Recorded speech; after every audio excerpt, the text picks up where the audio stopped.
Section 182A of the income tax ordinance 2001। Lahore high court ने national tax number हासिल करने वाले नए कारोबारी अफराद के साथ इम्तियाजी सलूक के खिलाफ दरख्वास्त पर अटॉर्नी जनरल और एडवोकेट जनरल पंजाब को अदालती मुआवनत के लिए तलब कर लिया। लाहौर हाई कोर्ट के जस्टिस मोहम्मद फर्रुख इरफान खान ने केस की समाअत की। दरख्वास्त गुजार बिलाल के वकील फरहान शहजाद ने कहा कि इनकम टैक्स ऑर्डिनेंस का सेक्शन 182A आइन से मुतसादिम है।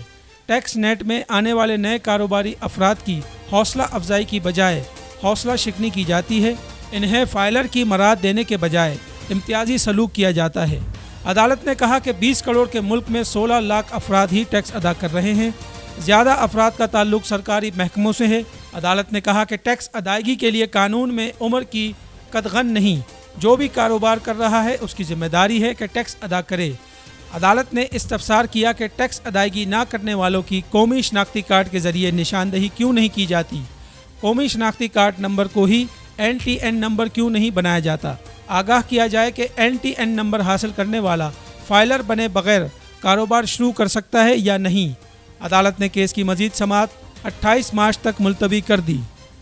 तिजारत न्यूज़ को YouTube पर सब्सक्राइब और लाइक कीजिए। इसके साथ साथ बेल आइकन को भी लाजमी क्लिक कीजिए ताकि आप तक पहुंच सकें हमारी तमाम मुनफरिद खबरें जो आप देखना चाहते हैं।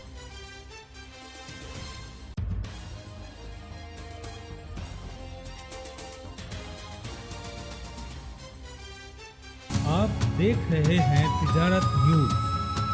बेहतर अपना